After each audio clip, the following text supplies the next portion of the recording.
Hello students, आप सभी का स्वागत है उदित फार्मेसी के इस यूट्यूब चैनल पे। तो चलिए जो आज की क्लास है उसको शुरू कर लेते हैं। अगर आपने अभी तक उदित फार्मेसी के इस यूट्यूब चैनल को सब्सक्राइब नहीं किया तो सब्सक्राइब कर दीजिए। साथ में बेल नोटिफिकेशन को ऑन रखिए जिससे कि आने वाली सभी अपडेट जो है वो आपको तुरंत देखने को मिल सके। तो अगर आप पॉलिटेक्निक एंट्रेंस एग्जामिनेशन ग्रुप ई की तैयारी कर रहे हैं यानी कि डी फार्मा एंट्रेंस एग्जामिनेशन की तैयारी कर रहे हैं तो उदित फार्मेसी आपके लिए एक अच्छा प्लेटफॉर्म है।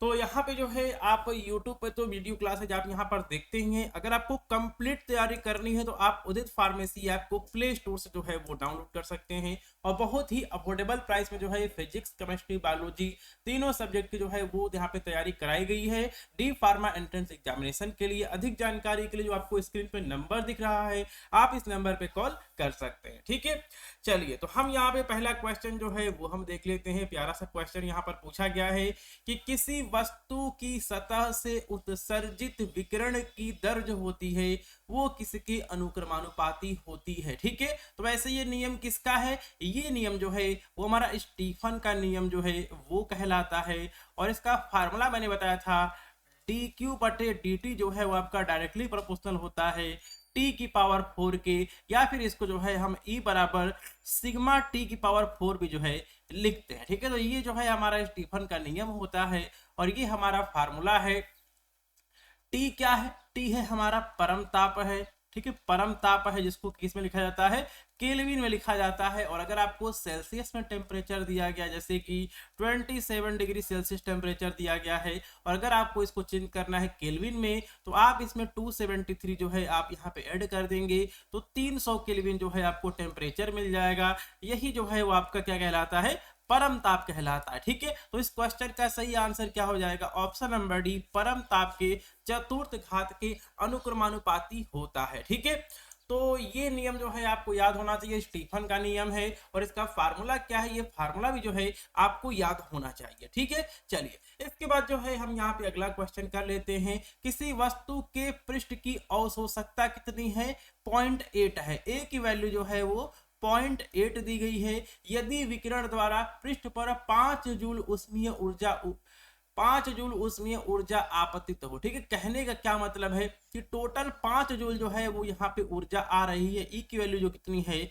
ई की वैल्यू जो है वो 5 जूल जो है वो दी गई है। तो वस्तु की ऊर्जा में कितनी वृद्धि होगी? कहने का मतलब यही कि जो आपकी वस्तु है वो कितनी ऊर्जा को जो है वो एब्जॉर्ब करेगा। तो ये हमारा क्या है? ये हमारा पृष्ठ है, सरफेस है। इसके ऊपर जो है कितनी ऊर्जा आ रही है? इसके ऊपर जो है 5 जूल की जो है वो ऊर्जा आ रही है। ठीक है, टोटल जो है इसके ऊपर 5 जूल की जो है वो यहाँ पे ऊर्जा आ रही है। तो ये कितना जूल जो है वो यहाँ पर इसको एब्जॉर्ब कर रहा है? तो देखिए हमारे पास फार्मूला क्या था? ए बराबर ई ए बटे ई। ठीक है, ई क्या है? ई है जो यहाँ पे टोटल ऊर्जा आ रही है। ठीक है, तो ए की वैल्यू कितनी दी गई है? 0.8 दिया गया, बराबर क्या हो जाएगा? ठीक है, टोटल कितनी ऊर्जा आ रही है? 5 जूल आ रही है और इसने कितना एब्जॉर्ब किया ये जो है हमको निकालना है। हमको ई ए जो है हमको निकालना है। तो ई ए बराबर क्या हो जाएगा? 0.8 इंटू 5 हो जाएगा। हमें 4 जूल जो है हमें इस क्वेश्चन का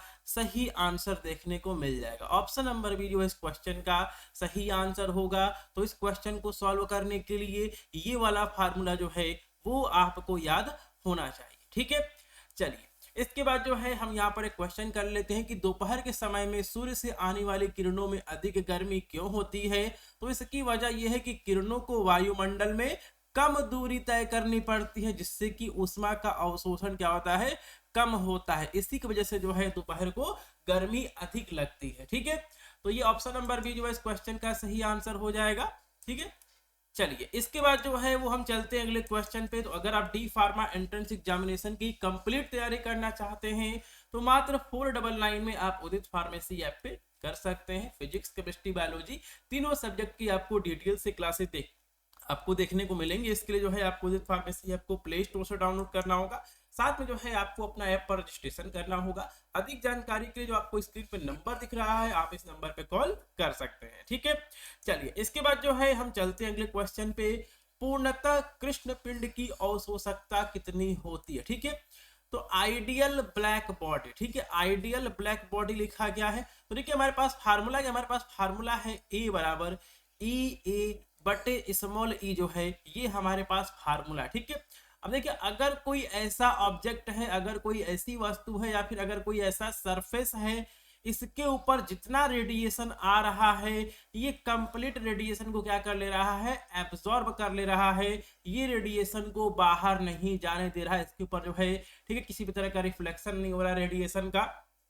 मतलब इसके ऊपर अगर 5 जूल अगर इसके ऊपर ऊर्जा गिरी, 5 जूल का अगर इसके ऊपर रेडिएशन गिरा, तो उसने 5 जूल जो है उसने टोटल एब्जॉर्ब कर लिया है। कहने का मतलब ये है कि इस केस में क्या होता है, ई ए बराबर जो है वो ई हो जाता है। ठीक है, तो अगर आपका ई ए बराबर ई हो जाएगा, तो ए बराबर क्या हो जाएगा, हमको 1 मिलेगा। यही कंडीशन जो है आपकी आइडियल ब्लैक बॉडी के लिए होती है।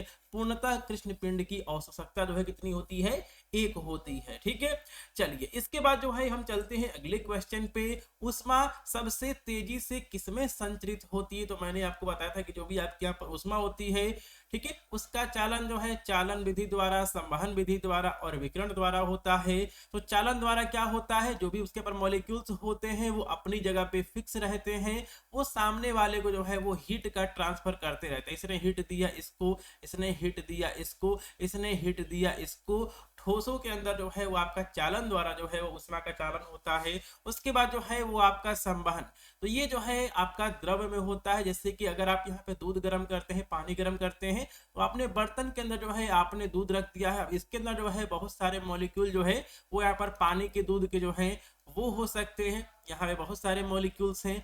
तो जब नीचे से हीट आती है, तो ऐसा मॉलिक्यूल जो कि यहाँ पे सबसे नीचे होता है ये आपका ऊपर भाग जाता है, और जो आपके यहाँ पर ऊपर वाला मॉलिक्यूल है जो कि ठंडा है वो यहाँ पे नीचे चला आता है। एक बार फिर से उसको गर्मी मिलती है, फिर वो जो है वो यहाँ पर ऊपर भाग आता है, और ये प्रक्रिया तब तक चलती रहती है जब तक कि इसके सारे मॉलिक्यूल जो है वो यहाँ पे गर्म ना हो जाए। ठीक है, तो इसको क्या कहते हैं, इसको हम कहते हैं संवहन कहते हैं। ठीक है, और एक आपका विकिरण होता है, रेडिएशन होता है, जो कि आपका, ठीक है, जो कि आपका निर्वात में भी जो है वो हो सकता है। और सूरज यानी कि सूर्य से जो है पृथ्वी पर आने वाली जो यहाँ पर ऊष्मा होती है, धूप होती है, वो विकिरण यानी कि रेडिएशन विधि द्वारा जो है वो आती है। और इसकी खासियत ये है कि ये जो है आपका वैक्यूम में भी जो है वो चल सकती है, और इसका जो वेग है वो प्रकाश की वेग के बराबर होता है। 3 × 10⁸ मीटर पर सेकेंड वेग से जो है ये आती है। ठीक है, तो ऊष्मा जो है सबसे तेजी से किसमें संचरित होती है, रेडिएशन वाले में होती है।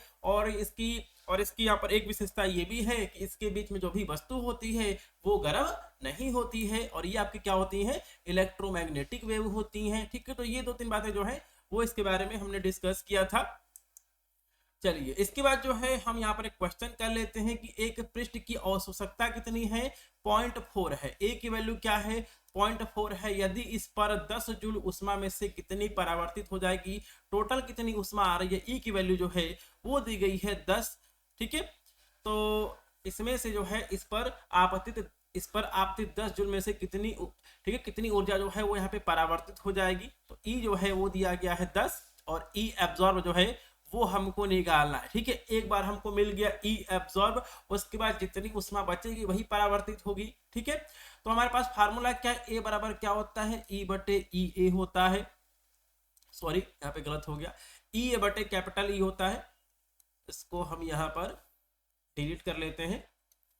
तो ये हमारे पास फार्मूला है, ए बराबर ई ए बटे स्मॉल ई। ठीक है, स्मॉल ई की वैल्यू कितनी है, 0.4। ई ए कितना है, ठीक है, कितना जो है वो यहाँ पर एब्जॉर्ब होगा ये हमको निकालना है। टोटल कितनी आई एनर्जी आई है 10 जूल। तो ई ए बराबर क्या हो जाएगा, ये जो है वो हमारा 4 जूल हो जाएगा। ठीक है, 4 जूल जो है ये हमारा हो चुका है, मतलब 4 जूल ऊर्जा जो है वो एब्जॉर्ब हो गई है। ठीक है, तो टोटल कितनी जूल ऊर्जा आई थी, टोटल जो है वो आपकी 10 जूल ऊर्जा जो है उस पृष्ठ पे गिरी थी, और उसमें से जो है 4 जूल जो है वो एब्जॉर्ब हो गई है। इसका मतलब क्या है कि 6 जूल ऊर्जा जो है वो परावर्तित हुई है। ठीक है, जब आप यहाँ पे 10 में से 4 घटाएंगे कितना आएगा, 6 आएगा। ऑप्शन नंबर जो है इस क्वेश्चन का सही आंसर हो जाएगा। ठीक है, चलिए तो हम यहाँ पर एक क्वेश्चन कर लेते हैं कि यदि किसी पिंड का परम ताप 3 गुना कर दिया जाए, T1 बराबर हम T मान लेते हैं, और T2 बराबर जो है इसको 3T कर दिया गया है। तो उससे उत्सर्जित उष्मीय विकिरण की दर कितनी गुनी हो जाएगी। ठीक है, तो स्टीफन का नियम हमने आपको क्या बताया है, ई जो है वो आपका डायरेक्टली प्रोपोर्शनल होता है टी की पावर 4 की। अब जो है हम यहाँ पर इस क्वेश्चन को ऐसे सॉल्व कर लेते हैं, E1 बटे E2 बराबर T1 बटे T2 की पावर 4। ठीक है, इतना आपको यहाँ पे समझ में आ गया होगा। ठीक है, और यहाँ पे T1 की वैल्यू कितनी है, T है। ठीक है, T2 की वैल्यू कितनी है, 3T है। इसका पावर हम कर देंगे 4 कर देंगे, तो क्या हो जाएगा, T की पावर 4 हो जाएगा। और यहाँ पे 3 की पावर 4 क्या होगा, 3 गुणे 3 गुणे 3 गुणे 3 कितना हो जाएगा, 3 3 27, और 27 यहाँ कितना होगा, 27 कितना हो जाएगा, 17 के 21 21 के 1 लगा 2 3 दूनी 6 7 8। ठीक है, 81 जो है ये आपका आ जाएगा, 81 टी की पावर 4 आ जाएगा। टी की पावर 4 से टी की पावर 4 कैंसिल हो जाएगा, 1 बटे 81 जो बचेगा, मतलब E2 बराबर क्या हो जाएगा, E2 बराबर जो है 81 E1 हो जाएगा। ठीक है, 81 गुना जो है यहाँ पे उष्मीय विकिरण की जो दर है वो बढ़ जाएगी अगर हम इसके ताप को क्या कर दे, 3 गुना कर दे। ठीक है, ऑप्शन नंबर बी जो इस क्वेश्चन का ही आंसर हो जाएगा। तो इस क्वेश्चन को हमने कैसे किया है ये चीज जो है आपको यहाँ पे समझ में आ गई होगी। चलिए इसके बाद जो है हम चलते हैं अगले क्वेश्चन पे। किसी पिंड का ताप 5 मिनट में 80 डिग्री सेल्सियस से 50 डिग्री सेल्सियस हो जाता है। यदि परिवेश का ताप 20 डिग्री सेल्सियस है तो उस समय का परिकलन करिए जिसमें कि उसका ताप 60 डिग्री सेंटीग्रेड से जो है वो 30 डिग्री सेंटीग्रेड हो जाएगा। ठीक है, तो इसके लिए जो है हमें न्यूटन का शीतलन नियम जो है, कूलिंग लॉ जो है, वो फार्मूला हमें यूज करना होगा। फार्मूला क्या था, T2 माइनस T1 बटे स्मॉल टी बराबर के।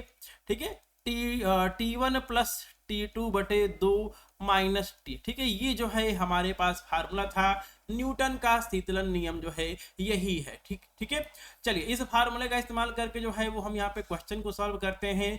T2 कितना है, T2 है 80 डिग्री सेल्सियस, 50 डिग्री सेल्सियस आपका T1 है, और स्मॉल टी जो है वो दिया गया है 5 मिनट। ठीक है, तो हम यहाँ पर लिख देंगे 80 माइनस 50, नीचे लिख देंगे 5 बराबर के। ब्रैकेट में क्या है, T1 प्लस T2 है, 80 प्लस 50 हमको जोड़ना पड़ेगा, 80 प्लस 50 हमने कर दिया है, बटे 2 कर दिया है। T क्या है, T है उसके परिवेश का तापमान यानी कि सराउंडिंग का टेम्परेचर, ये हो गया 20। ठीक है, अब इसके बाद जो है हम इसको यहाँ पे सॉल्व कर लेंगे। 80 में से 50 कितना बचेगा, 30 बचेगा, 30 बटे 5 बराबर क्या हो जाएगा, के हो जाएगा। 80 50 कितना होता है, 80 20 100 होता है, 20 80 20 100 हो गया, और 100 और 30 कितना हो जाएगा, 130 हो जाएगा। 130 बटे 2 कितना हो जाएगा, 65 हो जाएगा। ये हमारा 65 माइनस 20 आ जाएगा। ठीक है, तो 65 में से 20 जगह कितना बचेगा, 20 40, ये आपका कितना बच जाएगा, 65 में से 20 जाएगा, 5 में जाएगा, 0 कितना बचेगा, 5 बचेगा, और 6 में से जाएगा 2 कितना बचेगा, 4 बचेगा, 45 के हो जाएगा। और ये कितना हो जाएगा, 5 6 30 होता है, तो ये आपका 6 हो जाएगा। ठीक है, तो 6 बराबर क्या हो गया, ठीक है 6 बराबर हो गया है 45 के हो गया है, तो के बराबर क्या हो गया, 6 बटे 45 जो है वो हमको मिल जाएगा। ठीक है, ठीक है, के बराबर जो है 6 बटे 45 जो है हमको मिल चुका है। अब हमें यहाँ पर के की वैल्यू जो है वो हमें यहाँ पर पता चल चुकी है। अब इसके बाद क्या करना है, सेम फार्मूला जो है एक बार हम यहाँ पे फिर से अप्लाई करेंगे। सेम फार्मूला जो है एक बार हम फिर से अप्लाई करेंगे। ठीक है, तो हम यहाँ पे सेम फार्मूला जो है इस वाले कंडीशन में अप्लाई कर देते हैं। तो अब की बार जो है हम यहाँ पे टेम्परेचर को कम करेंगे 60 डिग्री से 30 डिग्री तक। ठीक है, तो क्या हो जाएगा, ये हो जाएगा 60 माइनस 30 बटे, अब की बार जो है हमको टी निकालना है, बराबर क्या हो जाएगा, के। ठीक है, तो हमारे यहाँ पर की जगह जो है वो दिया गया 6 बटे 45 दिया गया है, 6 बटे 45 हमने निकाला है, वो हो गया। उसके बाद क्या है, 60 प्लस 30 कितना हो जाएगा, 90, 90 का आधा कितना हो जाएगा, 45, तो जगह 45 माइनस उसके यहाँ पे सराउंडिंग का टेम्परेचर कितना है 20, तो यहाँ पे 20 आ चुका है। ठीक है, ये कितना हो जाएगा, 6 बटे 45 हो चुका है, और 45 में से 20 जगह कितना बचेगा, 25 बचेगा, ये आपका 25 हो जाएगा। और यहाँ पे 60 में से 30 कितना बचेगा, 30 बटे टी बच जाएगा। अब जो है हम यहाँ पर टी को कैलकुलेट कर लेते हैं।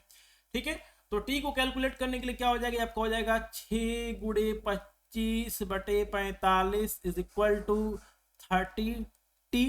इस चीज को हम यहाँ पे कर लेते हैं, थोड़ी सी जगह हमको यहाँ पे दिख रही है। तो देखिए आपका यहाँ पर टी बराबर क्या हो जाएगा, टी बराबर जो है वो आपका हो जाएगा 45 गुणे 30 बटे 6 गुणे 25। ये जो है हमको वैल्यू देखने को मिल जाएगी 6 5 30 हो जाएगा, 25 25 हो जाएगा, 5 9 45 हो जाएगा। कहने का मतलब ये है कि हमारे पास 9 मिनट जो है वो आंसर आएगा। ऑप्शन नंबर बी जो है इस क्वेश्चन का सही आंसर होगा। ठीक है, तो इस क्वेश्चन को हमने कैसे किया है, तो इसके लिए जो है आपको न्यूटन का शीतलन नियम जो है वो लगाना है, कूलिंग लॉ जो होता है न्यूटन का, जो कि फार्मूला है T2 - T1 बराबर, ठीक है, T2 - T1 बटे स्मॉल टी बराबर के T1 + T2 बटे 2 - T। ठीक है, ये जो है हमारा यहाँ पर फार्मूला होता है। इस फार्मूले को जो है सबसे पहले हमने यहाँ पर ठीक है पहले वाले कंडीशन में अप्लाई किया, वहां से हमने के निकाला, और के निकालने के बाद जो है उसी के को जो है हमने यहाँ पर ठीक है दूसरे वाले कंडीशन के जो हमारा टेम्परेचर था उसमें हमने रखा, और इसके बाद जो है ये क्वेश्चन हमारा यहाँ पे सॉल्व हो गया है। चलिए इसके बाद जो है हम चलते हैं अगले क्वेश्चन पे। तो अगला क्वेश्चन ये है कि एल्युमिनियम के छड़ की लंबाई कितनी है, 1 मीटर है, क्षेत्रफल कितना है, 5 सेंटीमीटर स्क्वायर है। यदि इसके एक सिरे को 250 और दूसरे सिरे को 50 डिग्री सेल्सियस पर रखा गया है तो छड़ में 5 मिनट में कितनी ऊष्मा प्रवाहित होगी। ये जो है यहाँ पर फार्मूला पूछा गया है, तो बहुत ही हमारे पास इंपॉर्टेंट फार्मूला है। Q/T बराबर क्या होता है, K होता है, ठीक है, और हमारा क्या हो जाएगा, डेल्टा T हो जाएगा, A हो जाएगा, बट्टे क्या हो जाएगा, स्मॉल d हो जाएगा। ठीक है, ये जो है हमारे पास फार्मूला होता है। ठीक है, इस फार्मूले का जो है वो हम यहाँ पर यूज करेंगे, इस फार्मूले का जो है वो हम यहाँ पर यूज करेंगे, और क्वेश्चन को जो है हम यहाँ पर सॉल्व करेंगे। ठीक है, चलिए तो क्या लिखा गया है कि 5 मिनट में छड़ से कितनी ऊष्मा प्रवाहित होगी। ठीक है, हमको यहाँ पे समय निकालना है, तो Q हमको निकालना है, T बराबर क्या है, 5 मिनट है, 5 इसको हम यहाँ पर सेकंड कर लेंगे, इसको सेकंड में हमने यहाँ पर चेंज कर लिया है। K की वैल्यू कितनी है, 0.020 है। ठीक है, एक सिरा कितने पे है, 250 पे है, और एक है 50 पे है, तो इनके बीच का टेम्परेचर डिफरेंस कितना हो जाएगा, 200 हो जाएगा। एरिया कितना है, एरिया दिया गया है 5 सेंटीमीटर स्क्वायर, हो जाएगा 5 × 10⁻⁴ हो जाएगा, बटे और इसकी लंबाई कितनी है, 1 मीटर। अब जो है इस क्वेश्चन को हम यहाँ पे सॉल्व कर लेंगे, तो ये क्या हो जाएगा, Q/6 25 कितना हो गया, 300 हो जाएगा ये, और क्या दिया गया है, इसको हम लिख लेंगे 1 2 3। ठीक है, 2 × 10⁻³ लिख लेंगे, गुणे 200 गुणे 5 गुणे 10⁻⁴, नीचे 1 है, इससे कोई ज्यादा मतलब है नहीं, तो ये हमारा क्या हो जाएगा, Q/300 बराबर कितना हो जाएगा, 2 दूनी 4 हो जाएगा, 4 5 20 हो जाएगा। ठीक है, हो चुका है 20 हो चुका है, 1 2 0 बढ़ जाएगा, 2 0 हमने और बढ़ा दिया है, गुणे 10⁻⁷ हो चुका है, बटे 1 हो जाएगा। ठीक है, तो Q बराबर क्या निकल आएगा, Q बराबर जो है इसका यहाँ पे आपका क्रॉस मल्टीप्लाई हो जाएगा, ये निकल आएगा 300 गुणे 2000 गुणे 10⁻⁷, 3 दूनी कितना हो जाएगा, 6 हो जाएगा, 1 2 3 4 5, 1 2 3 4 5 गुणे 10⁻⁷ हो जाएगा। ठीक है, और ये कितना हो जाएगा, 1 2 3 4 5 6 7। ठीक है, अब देखिए एक चीज जो है वो यहाँ पर क्या दी गई, ये जो है आपका किलो जूल में दिया गया था। ठीक है, ये जो है आपका किस में दिया गया था, किलो जूल में दिया गया था, मतलब जो है यहाँ पे 10⁻³ भी जो है हमको यहाँ पर ऐड करना पड़ेगा, 10⁻³ भी जो है हमको यहाँ पर ऐड करना पड़ेगा, क्योंकि जो है आपका किस में दिया गया, ये जो है आपका किलो जूल में दिया गया था, तो सब में जो है हम यहाँ पर 10⁻³ जो है उसको ऐड कर लेते हैं, यहाँ भी हमें 10⁻³ जो है वो ऐड करना होगा, तो क्या हो जाएगा, हो जाएगा 1 2 3 4 5 गुणे 10⁻⁻⁴ हो जाएगा, 1 2 3 4। ठीक है, तो देखिए इस क्वेश्चन का जो आपका यहाँ पे सही आंसर आएगा वो 6000 जूल की जो है वो आएगा। यहाँ पे कहीं और भी जो है थोड़ा सा मिस्टेक हो रहा है, 6000 जूल जो है इस क्वेश्चन का सही आंसर है। एक बार हम यहाँ पे चेक कर लेते हैं, 1 मीटर ये दिया गया है, क्षेत्रफल 5 सेंटीमीटर स्क्वायर है, 5 × 10⁻⁴ हो जाएगा 5 मिनट में किलो जूल। तो इस क्वेश्चन का जो आपका यहाँ पर सही आंसर आएगा वो जो है आपका 6000 जूल आएगा, और इस क्वेश्चन को सॉल्व करने के लिए जो है यही फार्मूला जो है वो आपका यहाँ पर यूज होगा। ठीक है, चलिए इसके बाद जो है हम चलते हैं अगले क्वेश्चन पे कि अगला क्वेश्चन जो है वो क्या दिया गया है। तो अगले क्वेश्चन को हम यहाँ पे कर लेते हैं, 2 तारे X और Y क्रमशः 4800 और 6000 डिग्री तरंगदैर्घ्य पर 4800 और 6000 तरंगदैर्घ्य पर अधिकतम विकिरण उत्सर्जित करते हैं। ठीक है, ये हमारा स्टार X है, ये हमारा स्टार Y है। X वाला जो है वो आपका 4800 पे है जो आपका, ठीक है, इसका एंगस्ट्रॉम है, का वेवलेंथ है और 6000 इसका दिया गया, ठीक है। 6000 जो है वो इसका यहाँ पर इसका वेवलेंथ दिया गया, तरंग दिया गया है। अधिकतम विकिरण उत्सर्जित करते हैं यदि तारे वाई का तापमान कितना है 5800 केल्विन दिया गया है, तो इस वाले का जो है वो टेम्परेचर कितना होगा, ठीक है। तो देखिए इसके लिए जो है हमारे पास वीन का नियम है। वीन का नियम क्या कहलाता है? वीन का नियम जो है वो ये कहता है लैम्डा एम टी बराबर क्या होता है? नियतांक होता है, कांस्टेंट होता है, ठीक है। तो ये क्या हो जाएगा? लैम्डा m1 t1 बराबर लैम्डा m2 t2 हो जाएगा। अब जो है इस क्वेश्चन को हम यहाँ पे सॉल्व कर लेंगे। लैम्डा m1 कितना दिया गया है? x वाला है 4800 है। t1 हमको निकालना है। लैम्डा m2 कितना दिया गया है? 6000 दिया गया है। t2 जो है वो आपका 5800 दिया गया है। तो यहाँ से t1 बराबर क्या निकल आएगा? 6000 गुणे 5800 बटे 4800, ठीक है। डबल जीरो से डबल जीरो हमारा कट जाएगा, ये हो जाएगा 6000 गुणे 58 डिवाइडेड बाई 48, ठीक है। ये जो है हमारे पास यहाँ पे बचा है। और जब अगर आप इसको भाग करेंगे, ठीक है, अगर आप इसको यहाँ पे भाग करेंगे तो कितना मिल जाएगा? तो इसके लिए थोड़ा सा आपको यहाँ पे भाग करना पड़ेगा। हम यहाँ पे 2 से इसको डिवाइड करते हैं सबसे पहले, ऊपर नीचे, तो हो जाएगा 6000। 58 का आधा कितना होगा? ये आपका हो जाएगा, हम यहाँ पे इसको डिवाइड करें, 2 दूनी 4 हो जाएगा, 2 चौके 8 हो जाएगा, ठीक है। 2 दूनी 4, 2 चौके 8, 24 जो है इसका हो जाएगा, ठीक है। 24 दूनी 48 पर ये नहीं होगा, थोड़ा सा यहाँ पे गलत हो रहा है, हम इसको यहाँ पे डिलीट करते हैं। तो देखिए जब आप इसको यहाँ पे भाग करेंगे तो आपको सही आंसर जो है वो मिल जाएगा, ठीक है। एक बार हम इसको भाग यहाँ पे कर ही लेते हैं या फिर हम इसका मल्टीप्लाई कर देते हैं, ठीक है। 58 का हमने यहाँ पे गुणा किया 6 से, 8 होगा 48 हो जाएगा, 48 कितना हो जाएगा? 8 हो जाएगा, 4 6 25 30, 30 4 34, ठीक है। 348 ही हो जाएगा। हम यहाँ पे सीधे इसको सीधे गुणा करते हैं, आंसर निकालते हैं, ठीक है। ये हो जाएगा 348 000 बटे 48। अब जो है हम यहाँ पे भाग कर लेते हैं 348 को। 348 को अगर आप यहाँ पे भाग करेंगे, एक सेकेंड, 348 भाग करते हैं 48 से, ठीक है। पॉइंट लगाएंगे, 0 बढ़ाएंगे, ठीक है। पॉइंट लगाएंगे, 0 बढ़ाएंगे, तो ये जो है आपका कितनी बार जाएगा?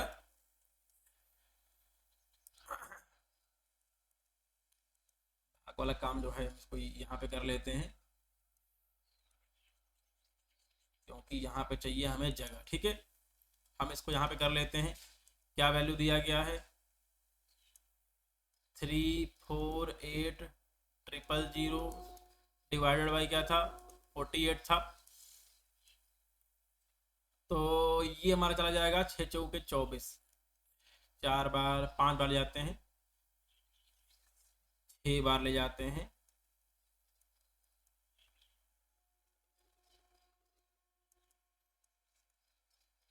तो ये अभी और जाएगा, 8 बार ले जाते हैं,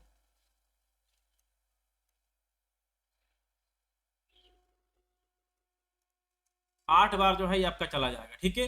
तो इस क्वेश्चन का सही आंसर जो है वो आ जाएगा 8000 केल्विन, जो है इस क्वेश्चन का सही आंसर आ जाएगा, ठीक है। तो मुझे उम्मीद है कि ये सभी क्वेश्चंस आपको समझ में आ गए होंगे और मैंने आपको जितना भी फार्मूला बताया है आप उन सभी फार्मूले को नोट कर लेंगे। तो चलिए मिलते हैं अगले चैप्टर में।